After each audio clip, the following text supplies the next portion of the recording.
Let us pray. Heavenly Father, we thank you. We give you all the glory. Thank you for the last week broadcast. Thank you for the one for today. We are trusting you that heavens will open upon us and that your revelation will be done upon our mind. Thank you, Father. In Jesus' precious name we pray. Amen. All our viewers at home, we thank God for you. Last week, we started the theme of this series of messages called Building Capacity for Wealth. And last week, we examined God's plan of prosperity for you.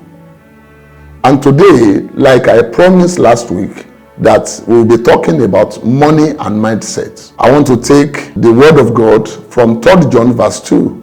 3 John verse 2. It reads, Beloved, I wish above all things that thou mayest prosper and be in health, even as thy soul prospereth. I read from another translation of the Bible. It says, Dear friend, I pray that you may enjoy good health and that all may go well with you, even as your soul is getting well along well.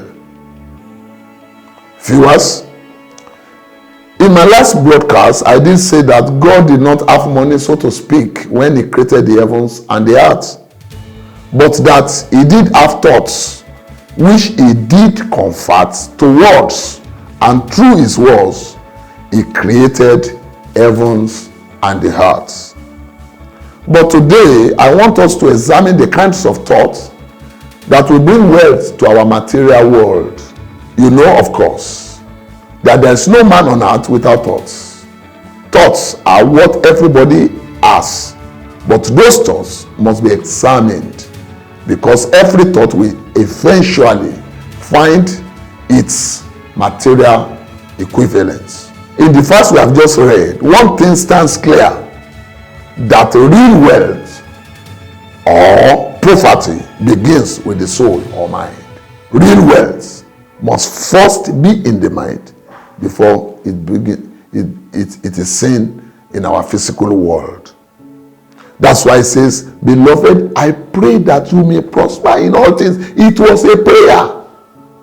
And be in health, just as your soul prospers. In other words, this prayer for prosperity will only be answered if prosperity once exists or first exists in our soul.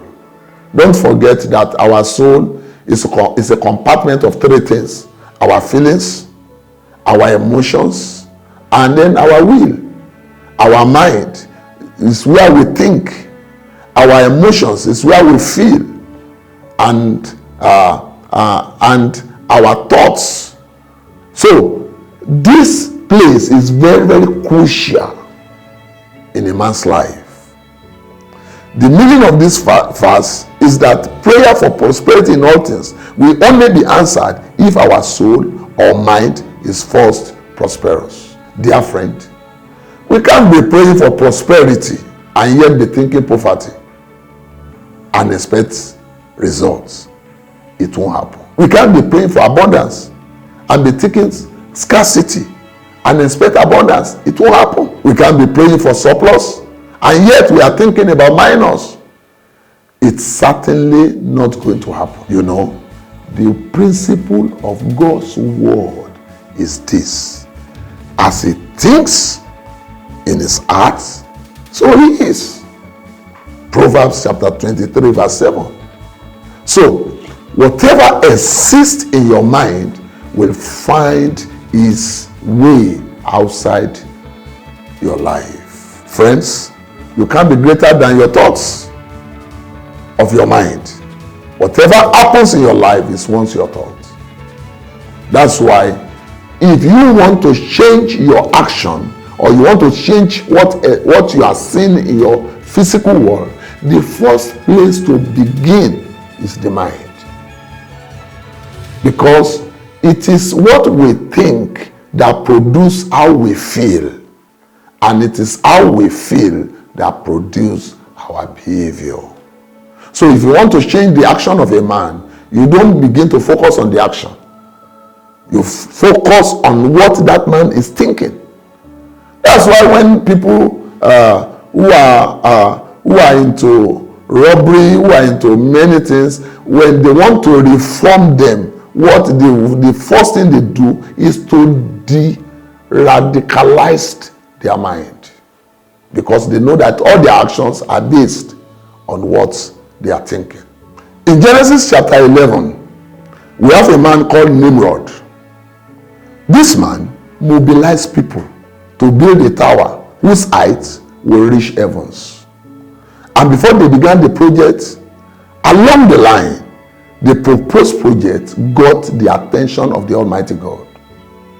Let's join the story in Genesis chapter 11, verse 4 to 6.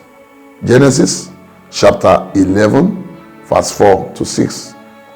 And they said, "Come, let us build ourselves a city and a tower whose top is in heavens. Let us make a name for ourselves, lest we be scattered abroad over the face of the whole earth." Verse 5.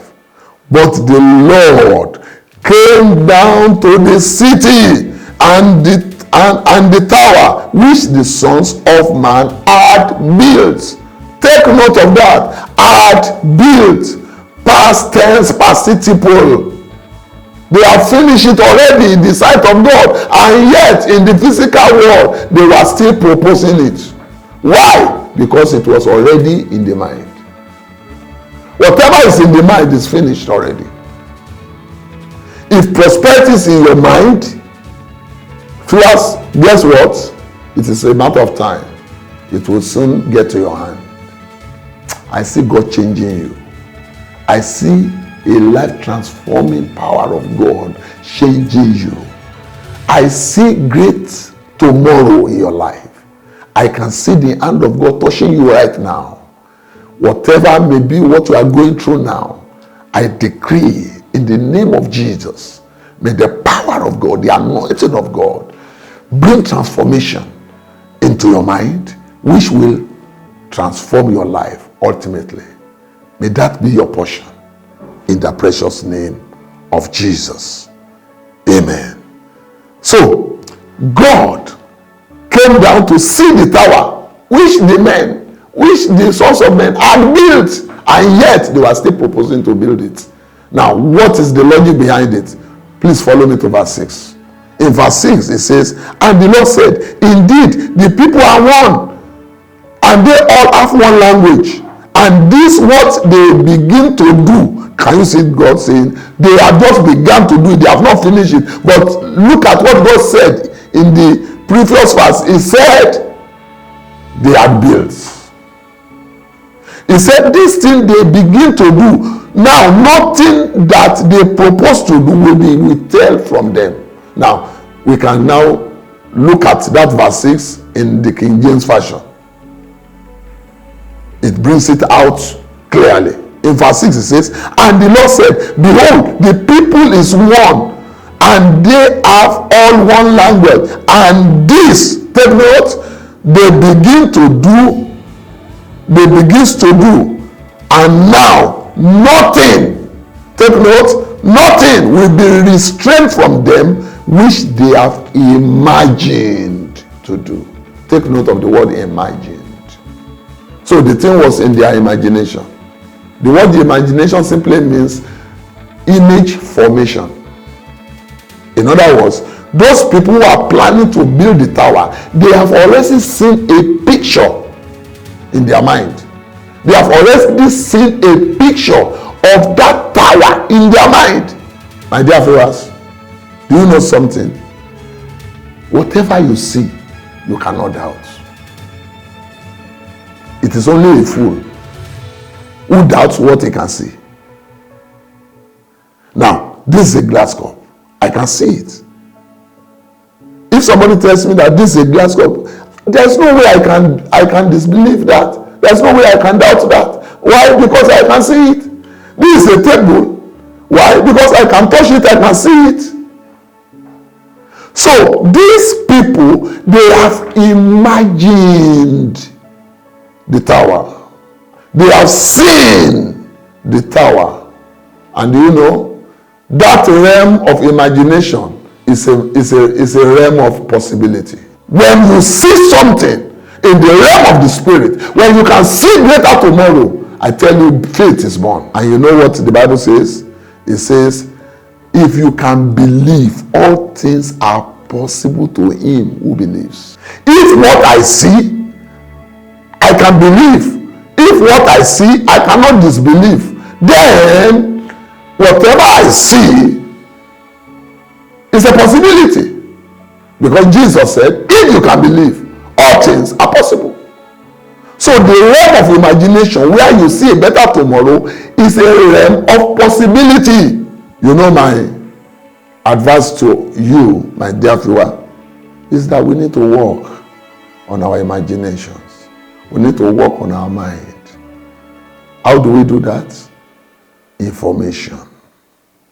Information. If you want to transform the life of a boy or a child, you send him to school.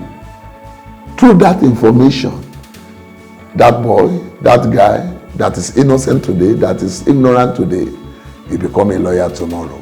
How does it happen? Information. When I was poor, when things were not working, in those days, the little money I had, I invested it in prosperity education, financial education, like what you are hearing now. And at a certain point in my life, I just knew that money will come to my hand. It's a principle. Whatever happens in the mind first will later graduate to the outside world. May the Lord bless you. May the Lord bless your life. All that you lay your hands upon will prosper. That's why I want to advise you. Always check this channel of mine, because there is something for you to educate your mind so that your mind can be prosperous, and so that whatever you lay your hands upon, you will prosper. I believe the Lord has blessed you. Don't forget to tell others about this program. Next Monday, we shall come your way. Let's get together again and discuss from the Word of God and dine from the table of the Holy Spirit, and there will be a transformation to your life. Can you just bow your heads as we pray? Father, we give you all the glory. Thank you for your word you have spoken to us today. I pray that this word will incubate the minds of your people, and it will bring the best out of them. I pray that all that they lay their hands upon, they will prosper. Any one of them that is going through financial trouble now, I pray that, Lord, there will be transformation. You have done it in my life. You will do it in their lives. You have done it for people who have listened to me in the past. All our viewers tonight or today shall not be an exception.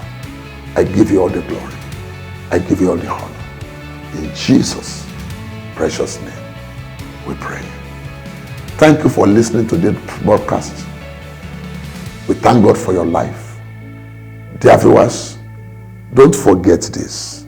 Always remember, the Word of God is your potent tool for personal transformation.